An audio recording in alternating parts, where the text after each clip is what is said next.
بسم اللہ الرحمن الرحیم الحمد للہ رب العالمین الرحمن الرحیم مالک یوم الدین والصلاة والسلام علی سید الانبیاء والمرسلین وعلی آلہ وصحبہ اجمعین ومن تبعہم بإحسان الی یوم الدین۔ امیر شریعت حضرت مولانا مفتی معز الدین صاحب دامت برکاتہم، ہمارے بہت ہی قابل احترام دوست اور موقر عالم دین حضرت مولانا محفوظ الرحمن فاروقی صاحب دامت برکاتہم، اس پروگرام کے منتظمین، اس دارالقضاء کے قاضی شریعت، علماء کرام اور اس تاریخی اور مشہور شہر کے مختلف علاقوں سے آئے ہوئے دانشور اور اصحاب نظر، مجھے بڑی خوشی ہے جیسا کہ مجھے بتایا گیا کہ یہ اجلاس علماء کے لیے، جدید تعلیم یافتہ دانشوروں کے لیے، وکلاء اور قانوندانوں کے لیے، خواص اور منتخب شخصیتوں کے لیے رکھا گیا ہے۔ یہ بڑی اچھی بات ہے۔ عام طور پر ہمارے ہاں عوامی جلسے تو بہت ہوتے ہیں، سیرت النبی کے عنوان سے، مدارس کے جلسے سالانہ کے عنوان سے،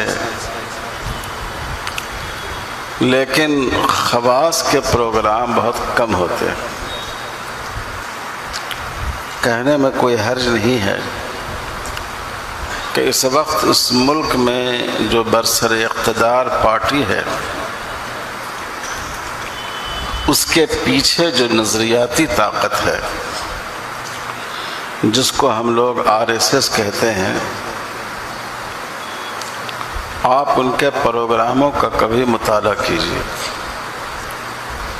وہ عوامی پروگرام بہت کم رکھتے ہیں، وہ خواص کے پروگرام رکھتے ہیں، غور و فکر کے، مختلف پروفیشن سے جڑے ہوئے لوگوں کے، پڑھے لکھے لوگوں کے، اس میں پروگرام بناتے ہیں، پھر اس لائن پر کام کرتے ہیں۔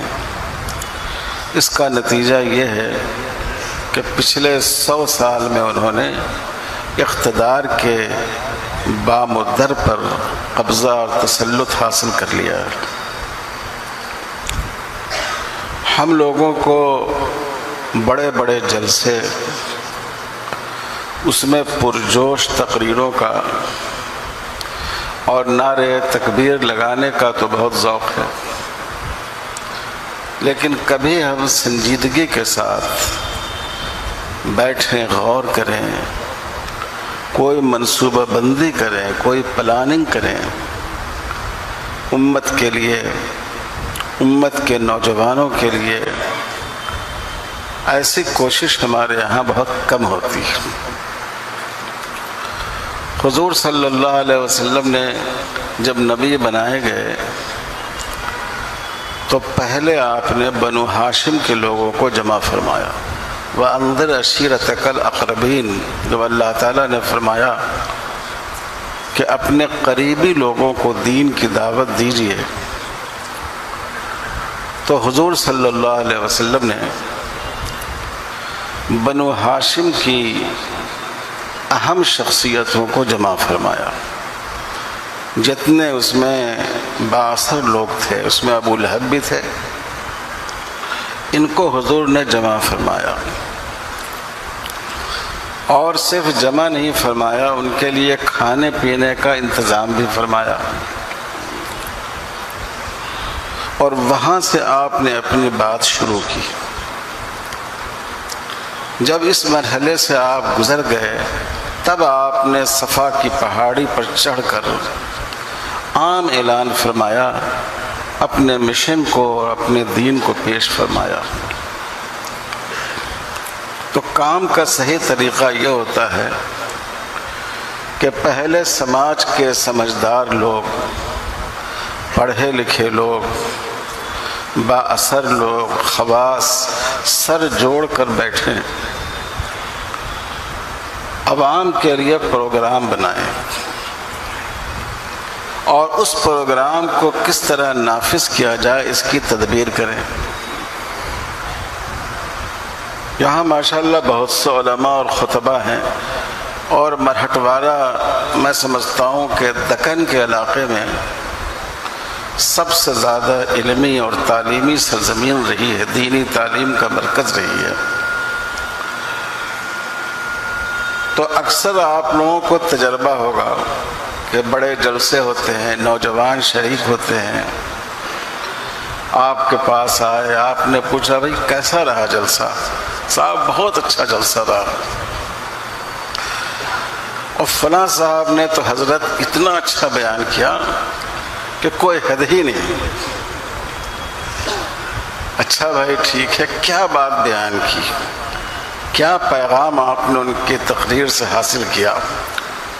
تو خاموش، کوئی جواب نہیں ہے۔ کہا نہیں وہ تو نہیں ذہن میں، تو آپ بتائیے اس کا حاصل کیا ہوا؟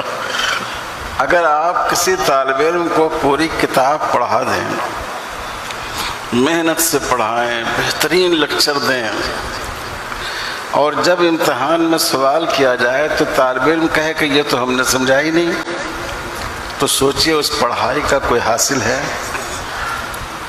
ہمارے جلسوں کا، ہمارے پروگراموں کا یہی حال ہو گیا ہے۔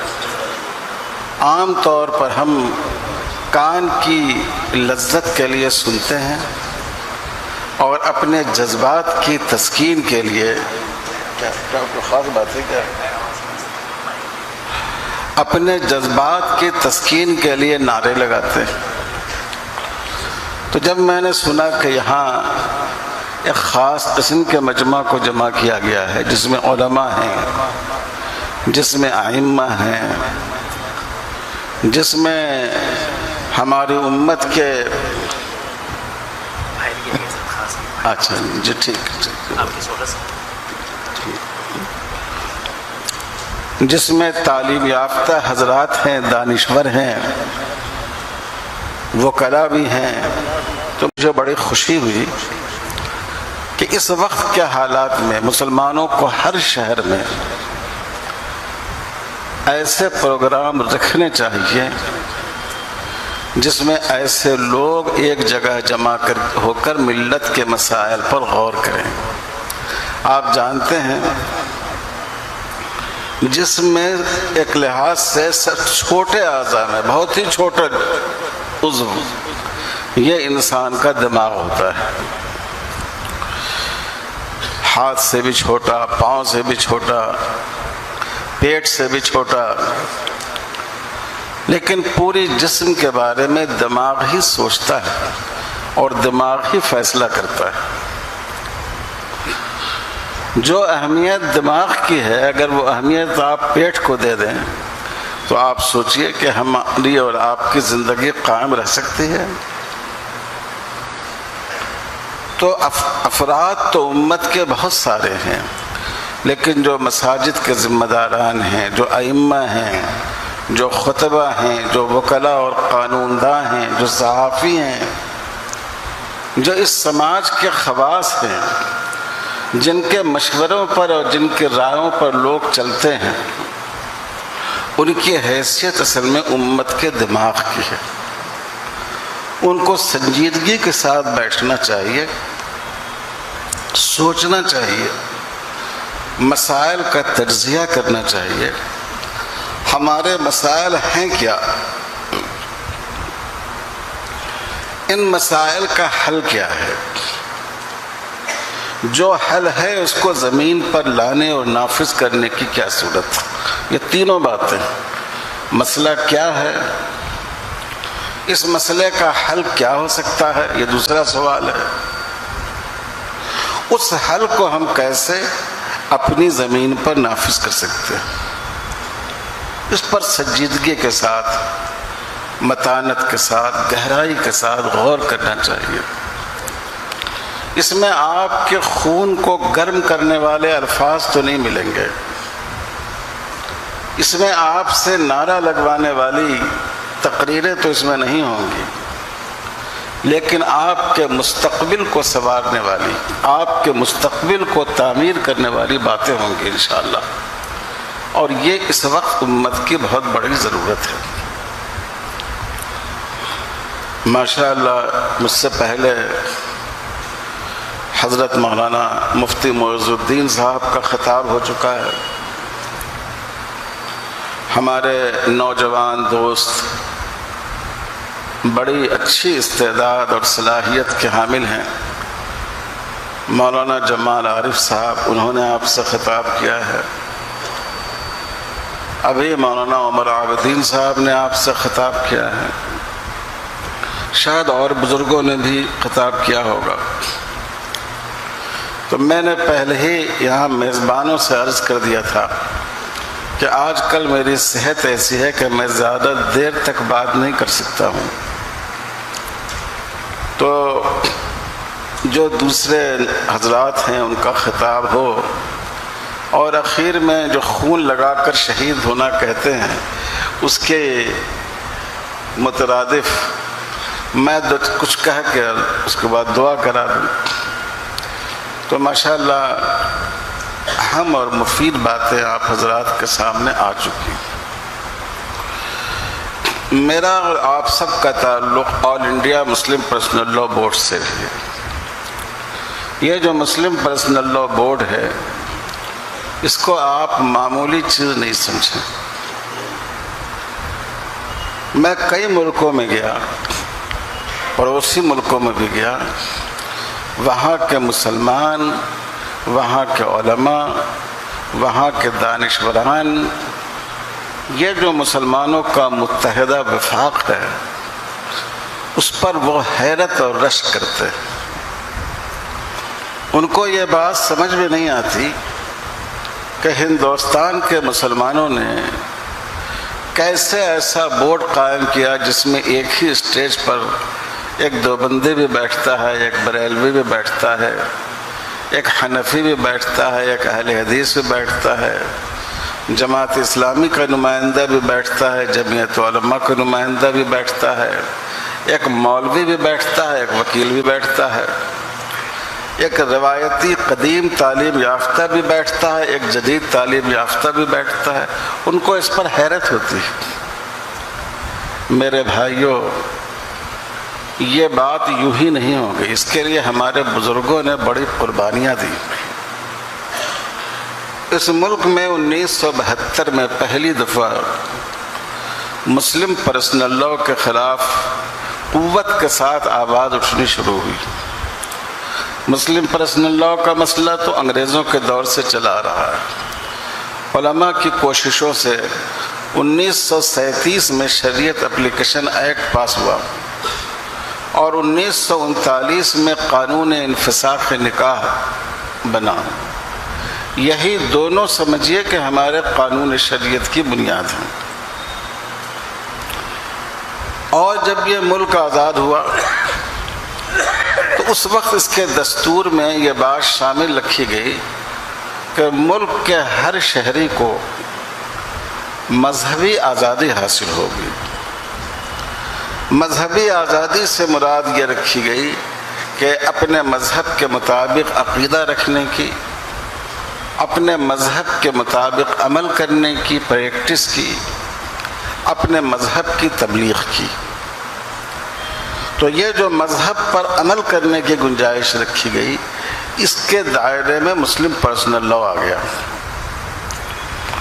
تو یہ سب ہمارے بزرگوں نے بڑی حکمت عملی کے ساتھ ان چیزوں کو اس ملک کے دستور میں، اس کے قانون میں شامل کرایا۔ اب 1972 میں ایڈاپشن کا مسئلہ اٹھا، گود لینے کا مسئلہ اٹھا، اور اس وقت محترمہ اندرا گاندھی وزیر اعظم تھی۔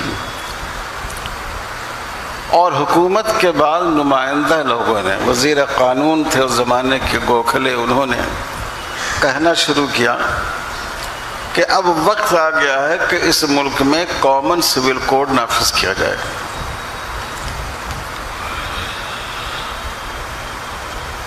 یہ آواز بار بار اٹھائی جانے لگی۔ تو اس وقت ہمارے بزرگوں کے کان کھڑے ہوئے۔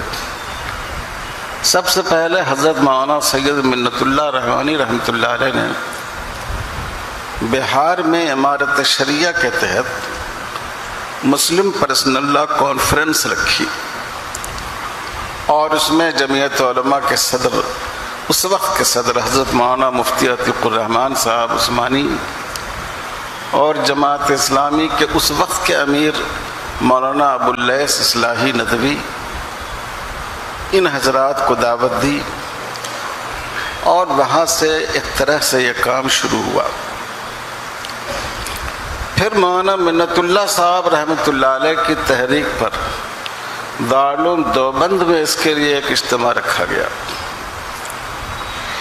پھر یہ سوچا گیا کہ اس تحریک کا آغاز بمبئی سے ہونا چاہیے، کیونکہ جتنے شریعت مخالف دانشور تھے وہ سب زیادہ تر بمبئی اور مہاراشٹر سے تعلق رکھتے تھے۔ 1972 میں مسلم پرسنل لا کنونشن ہوا بمبئی میں۔ یہ اتنا بڑا کنونشن تھا کہ مفتی عتیق الرحمان صاحب عثمانی نے خطاب کرتے ہوئے کہا کہ آج ہندوستان کے کسی شہر میں مسلمانوں کی کسی ممتاز شخصیت کے بارے میں پوچھا جائے گا کہ وہ کہاں ہیں، تو اس کا ایک ہی جواب ہوگا، وہ بمبئی میں۔ یہ کہا جاتا ہے کہ آزادی سے پہلے 1920 میں خلافت تحریک، خلافت موومنٹ چلا تھا، اس کے بعد مسلمانوں کی سب سے بڑی متفقہ تحریک تھی۔ اس میں یہ تجویز پاس ہوئی کہ ایک مستقل بورڈ بننا چاہیے جو اسی مقصد کے لیے ہو، قانون شریعت کے تحفظ کے لیے ہو، اور اس میں مسلمانوں کے تمام مکاتب فکر کی نمائندگی ہو۔ اب یہ بہت مشکل بات تھی، کیونکہ آپ جانتے ہیں کہ بدقسمتی سے ہمارے مختلف گروہوں کے درمیان ایسا تعلق ہے جیسے دریا کے دو کنارے، دونوں کنارے جو ہیں وہ دریا ہی سے ان کا تعلق رہتا ہے، لیکن وہ دونوں ایک دوسرے کے ساتھ مل نہیں سکتے۔ سب سے بڑا مسئلہ یہ تھا کہ ہمارے بریلوی بھائیوں کو کیسے اس تحریک میں شامل کیا جائے۔ اس وقت حضرت مولانا احمد رضا خان صاحب فاضل بریلوی کے ایک بڑے ان کے مسترشد، ان سے ان کے مستفید، ان کے مجاز حضرت مولانا مفتی برہان الحق صاحب تھے، جو جبل پور میں قیام کرتے تھے۔ حکیم الاسلام حضرت مولانا قاری محمد طیب صاحب رحمۃ اللہ علیہ، حضرت مولانا سید منت اللہ صاحب رحمانی رحمۃ اللہ علیہ، یہ دونوں بڑے تھے، ان کے پیچھے ایک دو چھوٹے، جس میں حضرت مولانا قاضی مجاہد اسلام صاحب رحمۃ اللہ علیہ تھے۔ یہ سب مل کر جبل پور پہنچے، اور مفتی صاحب کی خانقاہ میں، ان کی مجلس میں، جہاں پر لوگوں کی چپلیں رہتی تھیں وہیں بیٹھ گئے۔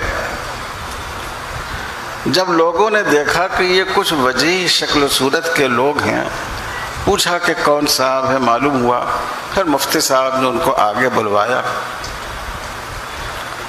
پھر مفتی برہان صاحب سے کہا گیا کہ حضرت، اگر شریعت باقی رہے گی تو اس ملک میں دیوبندی بھی رہیں گے، بریلوی بھی رہیں گے، اور شریعت ہی ختم ہو جائے گی تب کیا رہے گا؟ نہ بریلوی رہیں گے نہ دیوبندی رہیں گے۔ اس لیے ہم لوگ آپ کے پاس شریعت کی فریاد لے کر آئے۔ مفتی برہان الحق صاحب پر بڑا اثر پڑا، اور انہوں نے کہا کہ ہم آپ کے ساتھ ہیں۔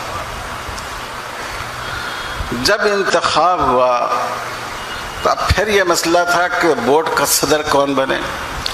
بعض لوگوں نے کہا کہ ایک مجلس صدارت ہونی چاہیے جس میں ہر طبقے کا، ہر مکتب فکر کا ایک ایک آدمی ہو۔ تو بعض بزرگوں نے کہا کہ اگر ایسا ہم لوگوں نے کیا تو جو میسج جائے گا ملک میں، جو میسج جائے گا میڈیا میں، وہ یہ کہ یہ لوگ تو ایک صدر پر بھی متفق نہیں ہو سکے، اس لیے کوئی بھی صدر ہو، سب لوگ اس بات کو مان کر چلیے، کسی بھی مکتب فکر کا آدمی ہو جو صدر منتخب کر لیا جائے اس کو سب لوگ مانیں گے۔ حضرت مولانا قاری محمد طیب صاحب رحمۃ اللہ علیہ نے اس بورڈ کی صدارت کے لیے مفتی برہان الحق صاحب کا نام پیش کیا،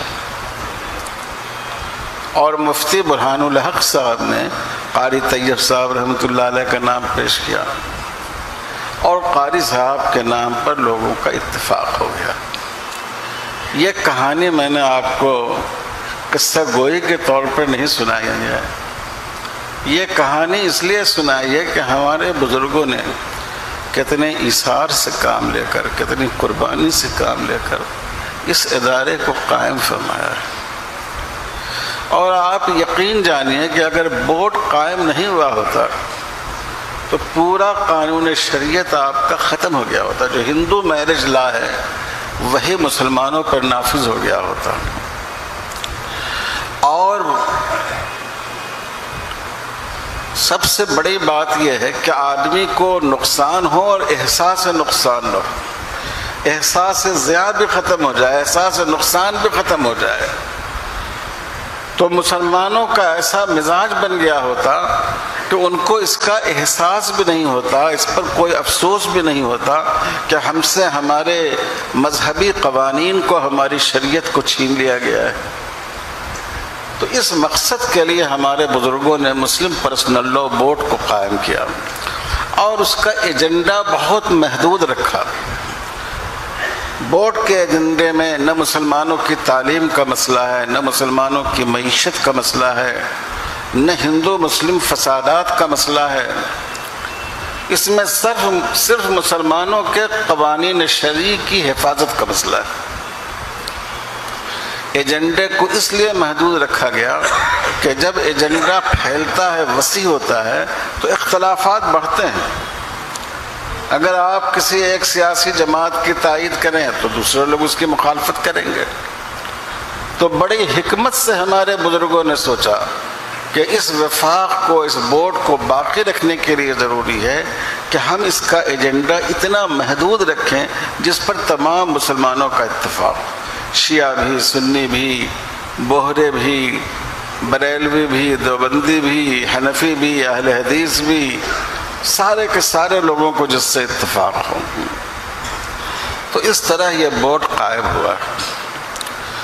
اور آپ جانتے ہیں ہمارے ملک کے دستور میں مذہبی آزادی دی گئی ہے، یہ بنیادی حقوق میں شامل ہے، فنڈامنٹل رائٹس میں شامل ہے، جو دستور کا اساسی اور سب سے اہم حصہ ہے۔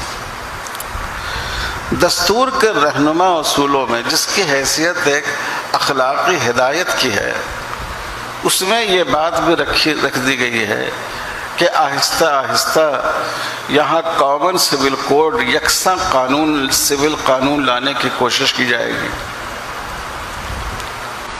یہ دفعہ اصل میں رکھی گئی تھی ٹرائبس کے لیے، قبائلیوں کے لیے، چونکہ قبائلیوں میں بہت ہی غیر انسانی قسم کی روایتیں تھیں۔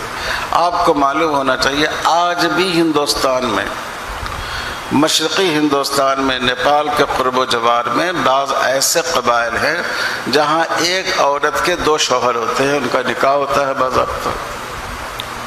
اس سے پہلے اس کے خلاف قانون لانا چاہتی تھی غالباً آسام کی گورنمنٹ، تو ان لوگوں نے بہت شدت سے اس کی مخالفت کی۔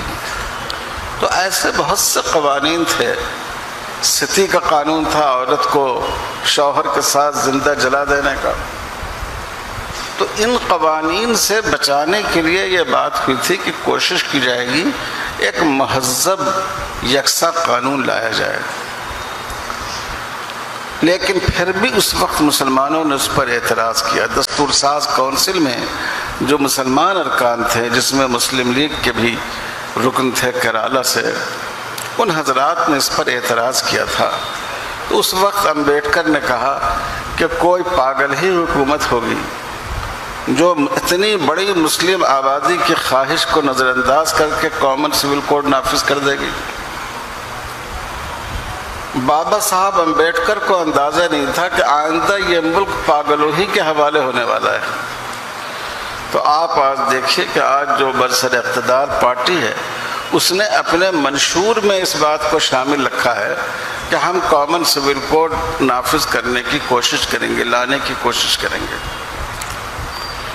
تو اب سوال یہ ہے کہ اور یہ آسان بات نہیں ہے، چونکہ ہندوستان میں صرف مسلمانوں کا الگ پرسنل لا نہیں ہے، بہت سی قوموں کا ہے، اور شمال مشرقی قومیں جو ہیں، ناگا ہیں اور وہ منی پور کے لوگ ہیں، اور کئی جو اروناچل پردیش کے بعض حصے ہیں، جو ملک کے خلاف بغاوت پر کمر بستہ تھے، حکومت نے یہی معاہدہ کر کے ان کو ہندوستان کے وفاق میں شامل کیا اور ان کی مخالفت کی آگ کو ٹھنڈی کیا کہ آپ کے پرسنل لا کو، یہاں تک کہ آپ کے رواجات اور آپ کی روایتوں کو ہم چھوئیں گے بھی نہیں۔ تو اس لیے یہ ممکن نہیں ہے کہ حکومت اس طرح نافذ کر دے، لیکن ان لوگوں نے ایک طریقہ یہ سوچا کہ بھائی اور لوگوں سے کوئی کام نہیں ہے، اصل میں تو مسلمانوں کو تکلیف پہنچانا ہے، اصل میں تو مسلمانوں کو پریشان کرنا ہے، تو بالواسطہ طور پر ایک ایک قانون کو چھیڑو اور اس کو ختم کرو۔ جیسے آپ نے طلاقات ثلاثہ کے بارے میں دیکھا، ابھی سپریم کورٹ میں تعدد ازدواج کا مسئلہ اور لڑکیوں کے حق میراث کا مسئلہ زیر دورہ ہے۔ تو اس طرح ایک ایک قانون کو متاثر کیا جائے، پھر الگ سے کامن سول کوڈ کی ضرورت باقی نہیں رہے گی۔ جو مقصد ہے مسلمانوں کو متاثر کرنا، ان کو ان کی شریعت سے محروم کرنا، وہ مقصد حاصل ہو جائے گا اور کوئی شور بھی برپا نہیں ہوگا۔ یہ اس وقت اس حکومت کی پالیسی ہے۔ اللہ تعالیٰ اس ملک میں مسلمانوں کی حفاظت فرمائے اور اپنے شاعر اور اپنی شناخت کے ساتھ زندگی گزارنے کا موقع باقی رکھے۔ میرے بھائیوں اور بزرگوں، ایک لڑائی تو اس کے لیے قانونی ہے، وہ لڑائی تو بورڈ عدالتوں میں لڑ رہا ہے۔ ابھی دیکھیے 5 ستمبر کو حجاب والا کیس ہے، پھر بورڈ کے جو وکلاء ہیں دلی پہنچ چکے ہیں، پھر انہوں نے اکتوبر میں تعدد ازدواج کا مسئلہ، دوسری شادی کا مسئلہ، اس مسئلے کو رکھ دیا ہے۔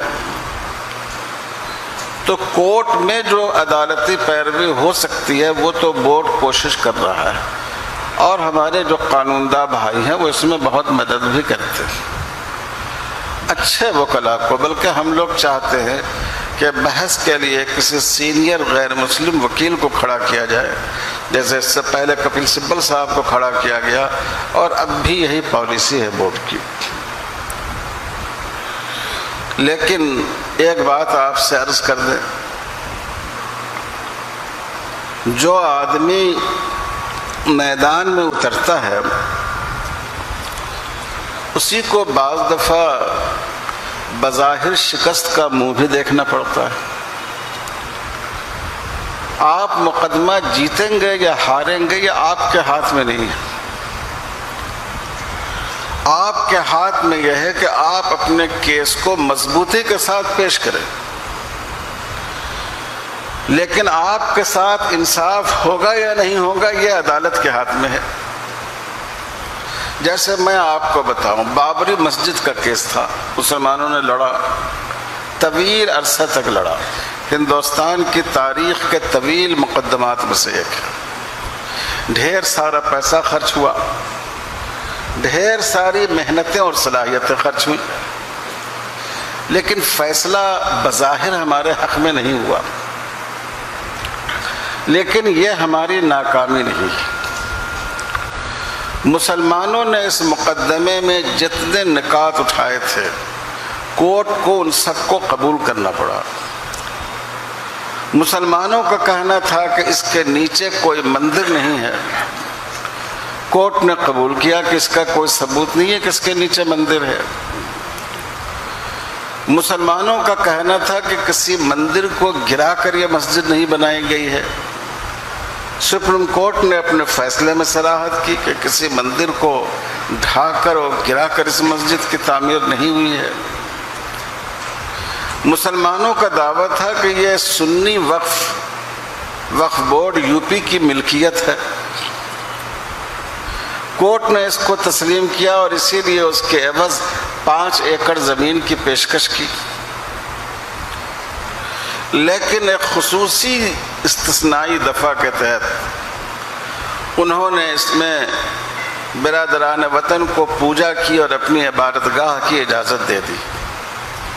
نتیجے کے اعتبار سے یہ فیصلہ ہمارے خلاف ہوا ہے، لیکن مقدمے کے جو نکات تھے، جو دعوے تھے ہمارے اور جو دعوے تھے فریق مخالف کے، اس کے لحاظ سے مسلمانوں کے دعوے کو تسلیم کرنا پڑا۔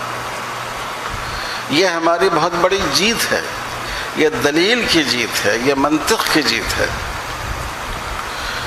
تو ایک کوشش تو عدالت کے ذریعے ہوتی ہے، وہ کوشش چل رہی ہے، لیکن میں اس وقت آپ حضرات سے 2-3 باتوں کی درخواست کرتا ہوں، حضرات علماء سے، ائمہ سے، وکلاء سے اور ہمارے دوسرے جو خواص ہیں امت کے، ان سے کہ آج کے حالات میں 2-3 کام ہمیں کرنا بہت ضروری ہے۔ پہلا کام یہ ہے کہ یہ جتنے کیس کورٹ میں گئے اور ابھی بھی ہیں،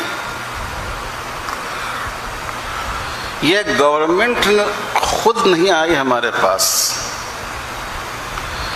ہم عدالتوں میں گئے ہیں، چاہے وہ مطلقہ کے مینٹیننس کا مسئلہ ہو، چاہے 3 طلاق کا مسئلہ ہو، چاہے پولیگیمی کا مسئلہ ہو،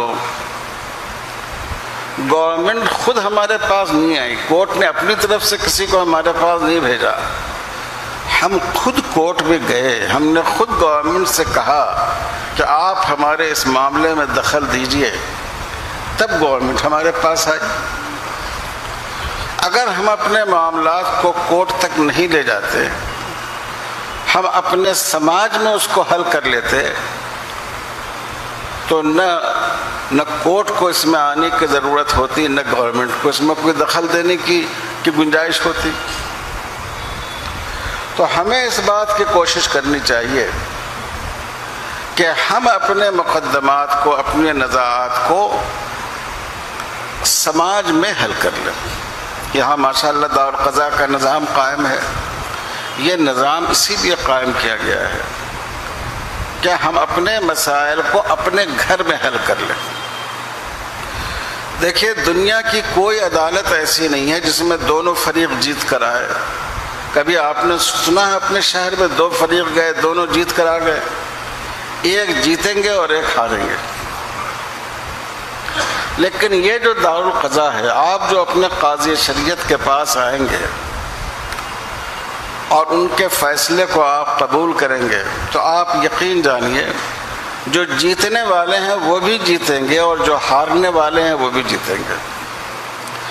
جیتنے والے کا جیتنا تو آپ کو سمجھ میں آ گیا، اور ہارنے والے اس لیے جیتیں گے کہ ایک فیصلہ آپ کی مرضی کے خلاف ہے، آپ کے مفاد کے خلاف ہے، آپ کے جذبات کے خلاف ہے، لیکن آپ نے یہ سوچ کر اس کو قبول کر لیا کہ چلو یہ ہم اس کے سامنے سر جھکا دیں گے، کیونکہ یہ ہمارے اللہ کا، ہمارے رسول کا فیصلہ ہے، یہ ہمارے رسول کے نائب، ہماری کمیونٹی کے ایک قاضی نے، ایک عالم نے یہ فیصلہ کیا ہے، ہم اس کے سامنے سر جھکا دیں گے۔ آپ یقین جانیے اس جیتنے والے سے بڑی جیت ہے، مومن کی جیت اس سے بڑی کچھ نہیں ہو سکتی کہ وہ اپنی خواہشات کو، اپنے جذبات کو، اپنے مفاد کو اللہ اور اس کے رسول کے حکم کے سامنے مغلوب کر دے، یہی مومن کی سب سے بڑی جیت ہے۔ یہ تو آخرت کی جیت ہے اور دنیا میں بھی آپ کی جیت ہے۔ آپ جا کر عدالتوں میں دیکھیے اور ہمارے وکلا بھائیوں سے پوچھیے، ایک ایک کیس پر کتنے کتنے اخراجات ہوتے ہیں۔ خاندان کا خاندان، پوری جائیداد لٹ جاتی ہے اور بک جاتی ہے کیس لڑنے میں۔ ایک ضد ہے اور اس میں لوگ کیس لڑتے چلے جاتے ہیں، جتنا حاصل کرتے ہیں اس سے زیادہ کھو دیتے ہیں۔ تو دنیا میں بھی آپ کی جیت ہے، آپ کے پیسے کی بچت ہے۔ آپ اس پیسوں کو اپنے بال بچوں کی تعلیم پر خرچ کیجئے، اپنے بزنس پر خرچ کیجئے، اپنے کاروبار پر خرچ کیجئے۔ تو پہلا کام ہم لوگوں کا یہ ہے کہ ہم کوشش کریں اپنے مسائل کو اپنی کمیونٹی کے اندر ہی حل کر لیں۔ اس میں مساجد کے علماء اور مسلمان وکلا بہت اہم رول ادا کر سکتے ہیں۔ جو وکیل حضرات ہوں ان سے بھی میں درخواست کرتا ہوں کہ جب آپ کے یہاں کوئی مسلمان فریق پہنچے، آپس میں حل کرا، آپ فیس لیجیے اپنی، آپ نے محنت کی، آپ نے صلح کرایا، آپ دونوں کو صلح کی میز پر لائے، آپ نے عدالت کی سرگرانی سے ان کو بچایا، آپ نے عدالت کا بھی تعاون کیا۔ عدالت میں اتنے زیادہ مقدمات زیر کارروائی ہیں کہ کچھ عرصہ پہلے سپریم کورٹ کے ایک جج نے جو ریٹائر ہو گئے، انہوں نے کہا تھا کہ اتنے مقدمات ہیں کہ ان کے فیصلے میں 350 سال لگ جائے گا۔ تو یہ صورتحال ہے۔ اگر آپ نے کسی مسئلے کو عدالت سے باہر حل کر دیا، یہ عدالت کا بہت بڑا تعاون ہے، آپ نے ان کا بوجھ کم کر دیا ہے۔ اور علماء بھی اس میں بہت اہم رول ادا کر سکتے ہیں، مساجد کا ائمہ اور خطبہ، اس لیے کہ جو مساجد کا ائمہ ہیں، خطبہ ہیں، اپنے محلے کے حالات سے واقف ہوتے ہیں۔ انتظار مت کیجئے کہ فلاں 2 آدمیوں میں جھگڑا چل رہا ہے، جب تھوڑا سا جھگڑا اور آگے بڑھے گا، ہاتھا پائی ہو جائے گی، ہمارے پاس آئیں گے تب ہم اس مسئلے کو حل کرنے کی کوشش کریں گے۔ فلاں میاں بیوی میں بڑی لڑائی چل رہی ہے، ابھی تھوڑا سا بیٹھتے ہیں، جب طلاق کی نوبت آ جائے گی تو مسئلہ پوچھنے آئیں گے، تب ہم اس مسئلے میں قدم رکھیں گے۔ نہیں، یہ عالم کی شان کے خلاف ہے۔ عالم کی شان یہ ہے کہ اگر 2 مسلمانوں میں اختلاف ہو، آگے بڑھ کر وہ اس مسئلے کو حل کرائیں۔ اپنے سے حل کرا سکتے ہیں، حل کرائیں، سماج کے لوگوں سے حل کرائیں، مسلمان وکلا کی مدد لے کر حل کرائیں۔ یہ بڑا اہم کام ہے۔ حضور صلی اللہ علیہ وسلم کی جماعت کی جو نماز ہے، حضور کی جماعت کی جو رکعتیں ہیں، یہ صرف مرض وفات میں چھوٹی، جب آپ پر بہت زیادہ غشی کی کیفیت طاری تھی۔ اس کے علاوہ ایک موقع پر چھوٹی ہے، اور وہ یہ کہ قبیلہ بنو سلمہ کے 2 خاندانوں کے درمیان جھگڑا چل رہا تھا۔ حضور صلی اللہ علیہ وسلم صحابہ کو لے کر وہاں خود تشریف لے گئے، دعوت نہیں دی کسی نے، خود حضور تشریف لے گئے۔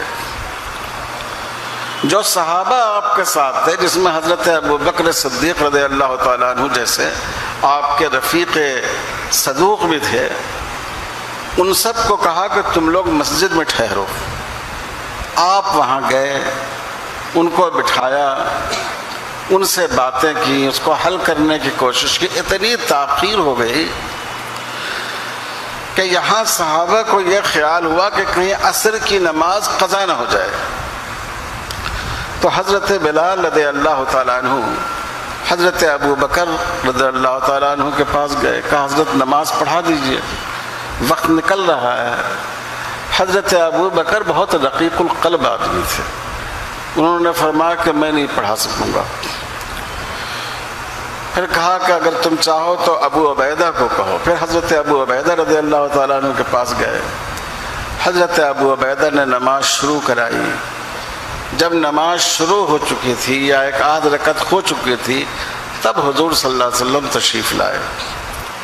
حضرت ابو عبیدہ نے پیچھے ہٹنا چاہا تو حضور نے اشارے سے ان کو منع کر دیا۔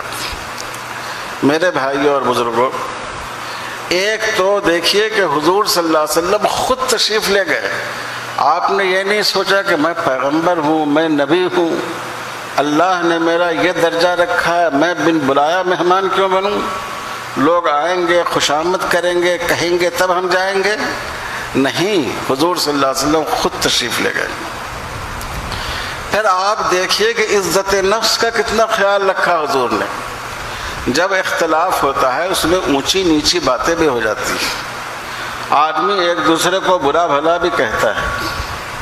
تو حضور نے یہ احتیاط برتی کہ اپنے دوسرے ساتھیوں کو کہا کہ آپ لوگ مسجد ہی میں رہیے، میں جا کر اس معاملے کو سنتا ہوں، تاکہ معاملے کے جو فریقین ہیں ان کی عزت نفس کا اور ان کے وقار کا لحاظ ہو. میاں بیوی کا جھگڑا ہے، آپ نے پورے محلے کو جمع کر دیا، اب اس میں بہت سی جو خلوت کی باتیں ہیں وہ بھی آ جاتی ہیں. سوچئے یہ کتنی خراب بات ہوتی ہے. اس سے ایک سبق ملا کہ جب آدمی کسی مسئلے کو حل کرے تو فریقین کی عزت و وقار کو بچاتے ہوئے اس کو حل کرنے کی کوشش کرنی چاہیے. اور تیسری بات یہ ہے کہ آپ کی جماعت تو کبھی چھوٹتی نہیں تھی، لیکن دو مسلمانوں کے درمیان صلح کرانے کے لیے آپ نے جماعت کے کچھ حصے کا چھوٹنا گوارا فرمایا. غور فرمائیے، اصلاح بین المسلمین کا کتنا بڑا درجہ ہے. اس لیے میں آپ حضرات سے درخواست کرتا ہوں دارالقضاء کے نظام کو مضبوط کیجیے، اور اس کے ساتھ ساتھ اپنے یہاں ایک کاؤنسلنگ سینٹر قائم کیجیے جس میں علماء بھی ہوں، جس میں وکلاء بھی ہوں، اور میں کہوں گا کہ اس میں کچھ پڑھی لکھی تجربہ کار قانون داں خواتین بھی، تاکہ جہاں خواتین کے مسئلے ہوں ان کو سمجھانا ہو تو ان کی وجہ سے اس مسئلے میں مدد ملے. اور کوشش کیجئے کہ یہ دارالقضاء تو آخری چیز ہے، کوشش کیجئے کہ یہی یہ مسئلہ حل ہو جائے. میرے بھائی اور بزرگوں، اس وقت مسلم سماج میں بھی طلاق اور خلا کے واقعات اتنے بڑھتے جا رہے ہیں. پہلے کتنی پریشانیوں کے باوجود شوہر و بیوی رشتے کو قائم رکھتے تھے، آج تھوڑی تھوڑی بات پر مرد کی طرف سے بھی زیادتی ہوتی ہے، عورتوں میں بھی برداشت کی قوت ختم ہو گئی. تو میرے بھائیوں اور بزرگوں، آپ کے لیے مسلم پرسنل لاء بورڈ کا پیغام یہ ہے، دارالقضاء کے نظام کو مضبوط بنائیے، کاؤنسلنگ سینٹر قائم کیجیے، کوشش کیجیے کہ آپ کا مسئلہ عدالتوں میں پہنچنے نہ پائے. اور اس میں گورنمنٹ بھی آپ سے خوش ہوگی، گورنمنٹ بھی چاہتی ہے کہ بیرون عدالت لوگ اپنے مسائل حل کر لیا کریں. دوسری بات، اس وقت میڈیا کو حکومت نے خرید لیا ہے، اور میڈیا نے لوگوں کے دماغ کو خرید لیا ہے. جب بار بار کوئی جھوٹی بات کہی جاتی ہے تو آدمی اسی کو سچائی سمجھ لیتا ہے، اور وہ بھی کسی بڑے اسٹیٹ سے بات کہی جائے. اور یہ شروع سے ہوتا آیا ہے. آپ جانتے ہیں مکی زندگی میں جب حج کا موقع ہوتا تھا پورے جزیرۃ العرب سے لوگ آتے تھے. مکے میں کئی تجارتی میلے بھی لگتے تھے، جیسے ذوالمجاز کا میلہ ہے. تو باضابطہ مشرکین مکہ کی کمیٹی بن جاتی تھی کہ بھائی لوگ آئیں گے، عجب نہیں کہ وہ رسول اللہ صلی اللہ علیہ وسلم سے ملاقات کریں. اگر انہوں نے مل لیا تب تو معاملہ اپنے قابو سے باہر ہو جائے گا. تو بھائی ایسا پروپیگنڈا کرو کوئی آدمی ان سے ملنا ہی نہیں چاہے. تو جو آدمی باہر سے آیا، بھائی صاحب ایک ضروری بات سن لیجیے، ہمارے ہاں ایک آدمی ایسا پیدا ہوا ہے جو میاں بیوی میں اختلاف پیدا کر دیتا ہے، باپ بیٹے کے رشتے کو خراب کر دیتا ہے، جادوگر ہے، خاص قسم کا جادو کرتا ہے. تو ہر آدمی کو رشتہ عزیز ہے، تو اس سے مت ملیے گا. یہ پروپیگنڈا پورے مکے میں ہوتا تھا حضور صلی اللہ علیہ وسلم سے بدگمان کرنے کے لیے. آج وہی پروپیگنڈا میڈیا کرتا ہے، بالکل جھوٹی بات، بالکل بے بنیاد بات. اس بات کو اس طرح کہتے ہیں اور بار بار کہتے ہیں کہ آدمی سچ سمجھ لیتا ہے. تو اس میں قانون شریعت سے دور کرنے، الحمدللہ۔ اور اس کے بارے میں غلط فہمیاں پیدا کرنے کے سلسلے میں بھی دن رات کوششیں ہو رہی ہیں۔ اس کا اثر غیر مسلموں پر تو ہے ہی، ہمارے مسلمانوں پر بھی ہے، مسلمان نوجوانوں پر، ہمارے جدید تعلیم یافتہ بھائیوں پر۔ وہ مسلمان ہیں، مخلص مسلمان ہیں، ملت کے لیے کام کرنا چاہتے ہیں، لیکن چونکہ وہ بہت زیادہ واقف نہیں ہیں شریعت کے مزاج سے، اور ایک بات ان کے کان میں بار بار کہی جاتی رہی ہے، تو اگر آپ کو کہی جاتی تو آپ بھی اس پر یقین کر لیتے، تو اس لیے غلط فہمی میں مبتلا ہو گئے۔ اس غلط فہمی کو دور کرنا یہ علماء کی ذمہ داری ہے۔ رسول اللہ صلی اللہ علیہ وسلم نے جن کاموں کو کیا اس میں موعظت حسنہ بھی ہے، نصیحت، دعوت، اور اس میں مجادلہ حسنہ بھی ہے، وجادلہم باللتی ہی احسن۔ بہترین طریقے پر ان سے ڈیبیٹ کرو، ان کے سوالات کا جواب دو، ان کو مطمئن کرو، یہ بھی بہت ضروری ہے۔ یہ کام عوام نہیں کر سکتے۔ ہمارے جماعت کے احباب ماشاءاللہ امر بالمعروف کا بہت اچھا کام کرتے ہیں۔ ہم خود بہت سے نوجوانوں کو کہتے ہیں کہ بھائی تم چلے میں چلے جاؤ، چھٹی ہے تمہاری، اس میں وقت لگاؤ۔ ماشاءاللہ 40 دن میں نمازی بن کر آ جاتا ہے، چہرے پر داڑھی آ جاتی ہے۔ وہ جو کام کر رہے ہیں اپنی سطح کے لحاظ سے بڑا کام کر رہے ہیں، سبوں کو اس میں تعاون کرنا چاہیے۔ لیکن ایک دوسرا کام ہے وجادلہم باللتی ہی احسن، دلیل کے ذریعے ان کے اعتراض کا جواب دینا، ان کو قائل کرنا۔ یہ کام ان کا نہیں، یہ کام علماء کا ہے، یہ کام مسلمان دانشوروں کا ہے، یہ کام مسلمان وکلا کا ہے کہ آپ قانون شریعت کے ساتھ ساتھ اس قانون کی حکمت کو بھی پڑھیں، اس کو بھی اپنے سامنے رکھیں، اور جو لوگ اس کے خلاف بات کرتے ہیں، جن کے ذہنوں میں شکوک و شبہات پیدا کر دیے گئے ہیں، آپ ان کو دلیل سے مطمئن کریں۔ وہ کہیں گے کہ صاحب اسلام میں کتنی بڑی ناانصافی ہے، بیٹی کو آدھا، بیٹے کو اس کا ڈبل حصہ دیا جاتا ہے ماں باپ کی دولت میں سے۔ آپ ان کو سمجھائیں کہ آپ اس کا بیک گراؤنڈ سمجھیے۔ اسلام نے کوئی مالی ذمہ داری عورت پر نہیں رکھی، اپنا نفقہ بھی اس پر نہیں ہے، بچوں کا نفقہ بھی نہیں ہے، شوہر کا نفقہ بھی نہیں ہے، ماں باپ کا نفقہ بھی نہیں ہے۔ کتنی مالدار ہو بیوی اپنی جگہ، لیکن شوہر کو اس کا نفقہ واجب ہے۔ تمام مالی ذمہ داریوں سے اس کو فارغ رکھا گیا ہے۔ جو اس کا بھائی ہے ساری مالی ذمہ داریاں اسی پر ہیں، اس کو اپنا نفقہ بھی ادا کرنا ہے، اس کو اپنے بہنوں کے نفقہ بھی ادا کرنا ہے، اگر وہ مطلقہ ہیں یا بیوہ ہیں یا غیر شادی شدہ ہیں، ان کو بوڑھے ماں باپ کی ضروریات بھی پوری کرنی ہیں، ان کو چھوٹے بھائیوں کو تعلیم بھی دلانی ہے۔ ساری مالی ذمہ داریاں بھائیوں پر رکھی گئی۔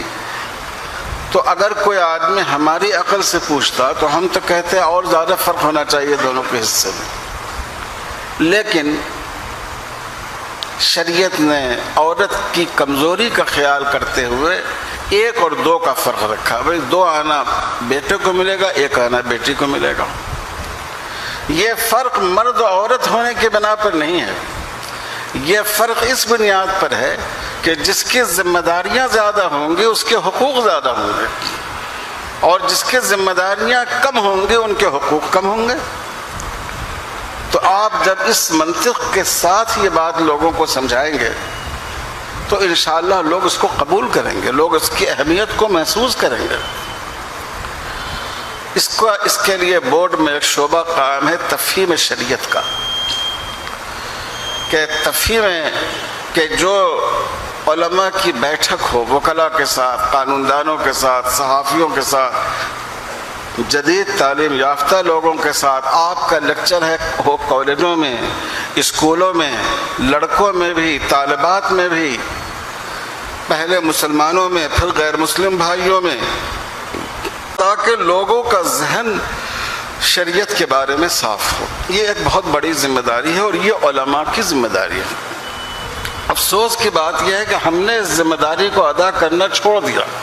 ہم سے کوئی سوال کرتا ہے تو ہم ایسا الجھ جاتے ہیں گویا کہ یہ ہمارا بہت بڑا دشمن ہے۔ نہیں، وہ آپ کا دوست ہے۔ اگر آپ کا دشمن ہوتا ہے تو آپ سے سوال نہیں کرتا، وہ آپ کا دوست ہے۔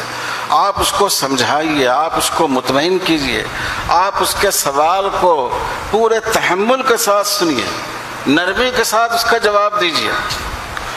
تو میرے بھائیوں اور بزرگوں، یہ دو جو کام ہیں، دارالقضاء کا کام اور یہ تفہیم شریعت کا کام، اور تیسرا کام اصلاح معاشرہ کا ہے کہ ہم اپنے سماج کی اصلاح کریں۔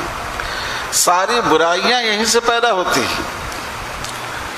تو میں خاص کر حضرات علماء سے درخواست کرتا ہوں اور اس مجمع سے کہ یہ تمام کام، تینوں کام ہم سب کے کرنے کے ہیں، لیکن اس میں دارالقضاء کا کام اور تفہیم شریعت کا کام، صلح بین المسلمین اور شریعت کے بارے میں پائے جانے والے شکوک و شبہات کے کانٹے لوگوں کے دلوں سے نکالنے کا کام، اس کام کو علماء اور خواص ہی کر سکتے ہیں۔ میں آپ حضرات سے دریافت کرتا ہوں، کیا آپ تمام حضرات اس کام کو کریں گے؟ انشاءاللہ انشاءاللہ ہم انشاءاللہ یہاں کچھ جو حضرات علماء ہیں ان سے بات کر کے الگ ہم کوشش کریں گے کہ ایک ایسا نظام قائم ہو جائے کہ ہر ماہ ایک پروگرام ہو، تفہیم شریعت کا پروگرام، جس میں وکلاء کے ساتھ علماء بیٹھیں۔